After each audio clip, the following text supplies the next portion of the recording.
নমস্কার বন্ধুরা, সরস্বতী পূজার অনেক প্রীতি ও শুভেচ্ছা জানিয়ে ভিডিওটা শুরু করছি। তো রিভাস ডিমে সকলকে স্বাগতম। আজ হচ্ছে সরস্বতী পূজার সকালবেলা। আগের দিন অনেকে পূজা করে নিয়েছে, কিন্তু আজকে হচ্ছে সোমবার। তো সকালবেলা উঠে কাজ-টাজ করলাম, কারণ অনেক পুজোর দিন অনেক কাজ থাকে। তবে এবছর আমাদের বাড়িতে পূজা হচ্ছে না। তো যাবো আশেপাশে কোথায় পূজা হচ্ছে সেখানে যাবো। তো তারপরে দেখো এই যে হলুদ লাগিয়ে নিচ্ছি। সবাই এখন বাবু স্নান করবে। আজকে এবারে পূজার তিথিটা ১০টার মধ্যেই শেষ হয়ে যাবে। সেই কারণে খুব অনেক সকাল সকাল উঠে এই কাজগুলো করতে হচ্ছে। বাসা পরিষ্কার করে নিজেকে পরিষ্কার করে তারপরে একটু যেতে হবে পূজার ওখানে। তো একটু হলুদ লাগিয়ে নিচ্ছি। ছোটবেলায় মা বলতো আ উম হলুদ লাগাতে হয়। তারপর থেকে আর কি অনেক বছর লাগানো হয় না। এবার যেহেতু বাড়িতে আসছি আর বাবু অনেক আগ্রহ সহকারে করতেছে। বাবুই হলুদটা বেটেছে, তো করে নিয়ে দেখো হলুদটা দিচ্ছি। দিলে নাকি এটা আসলে উদ্দেশ্য নাকি শ্রীবৃদ্ধি হয়। তো তারপর এই হলুদ দেওয়ার পর থেকে, স্নান করার পর সরস্বতী পূজার পর থেকে নাকি শ্রীবৃদ্ধি হয়। তো যাই হোক, সেই শ্রীবৃদ্ধি করতেছি। দেখি আর কিছু বৃদ্ধি হয় নাকি। আর তো আর বৃদ্ধি হওয়ার নাই। এখন খালি ধ্বংস হওয়ার পথে। বয়স হচ্ছে আর কি শ্রীবৃদ্ধি হবে। তো যাই হোক, স্নান-টান করে নিলাম। সবাই মিলে স্নান করে এখন রেডি হয়ে নিব। শাড়ি আজকে শাড়ি পরবো ভেবে চিন্তা করলাম। তো সরস্বতী পূজার দিন শাড়ি না পরলে হয়তো এই যে পিচ্চিটাকেও শাড়ি পরায় দিলাম। এটা হচ্ছে আমার পাশের বাসায় ছোট্ট মেয়ে বোনটা। তো আর এই যে মেয়েকেও শাড়ি পরায় দিয়েছি। সকালবেলা তো যেহেতু প্রচুর ঠান্ডা। ওরা আগে গেল, তারপরে আমি এই শাড়িটা পরলাম। ওই শাড়িটা পরেছিলাম, সেটাতে তোমাদের দাদার পছন্দ না। তো এই শাড়িটা পরলাম। আমার সাথে ব্লাউজ পছন্দ না।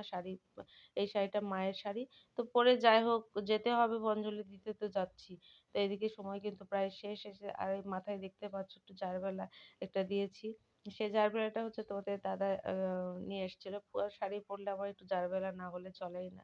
তো যাই হোক, আর এই যে এই কানের দুলটাও ছিল, নতুন চলে আসলাম কিন্তু মন্দিরে।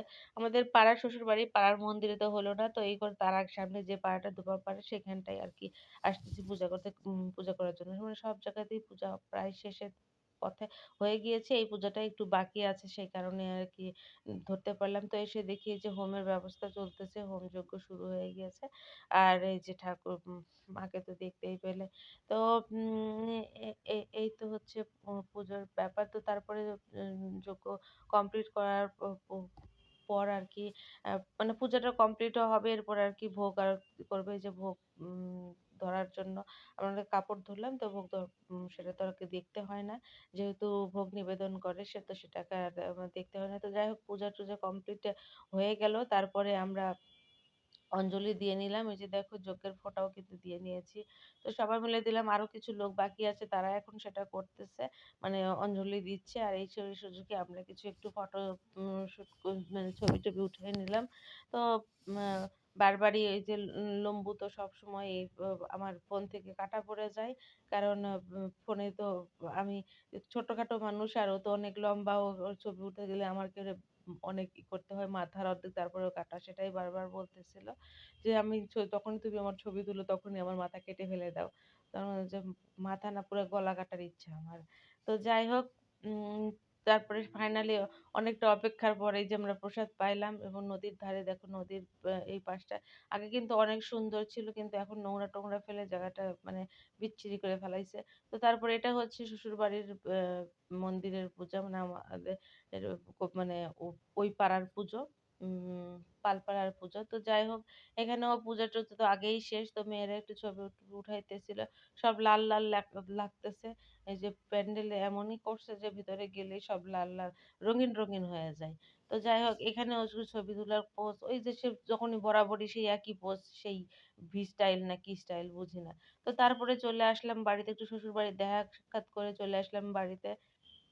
ওরা সবাই থাকলো। আর পেছন দিকে দেখো আমার ভাগনার বউয়ের পড়ার অবস্থা। তো আজকে হচ্ছে যেহেতু সরস্বতী পূজা, আর খিচুড়ি হবে না তা তো হতেই পারে না। এই যে বাঁধাকপির ঘন্ট হবে, মা রান্না উঠায় দিল। মা পূজা-টুজা করে ভোগ রান্না করে মা উঠায় দিল। আজকে গোবিন্দ ভোগও দিয়েছে, হচ্ছে খিচুড়ি করছে, বেগুন ভাজি করছে। তার এই পাশে দেখো খিচুড়ি বাঁধাকপির ঘন্ট, আর পুরো আতপ চালের খিচুড়ি, মুগের ডাল দিয়ে পাতলা খিচুড়ি মাকে বলছিলাম করার জন্য। মা পাতলা খিচুড়ি করছে, আর ক্ষুধাও প্রচন্ড পেয়েছে। আমি আর দাদা দুজনে মিলে খেয়ে নেব। আমাদের খাবারটা আগে বের করে নিচ্ছি। আর বাবাও খাবে, মা খাবে, একটু পর খাবে বলল, "তোর তাড়াতাড়ি ক্ষুধা লাগছে, তোরা খেয়ে নে।"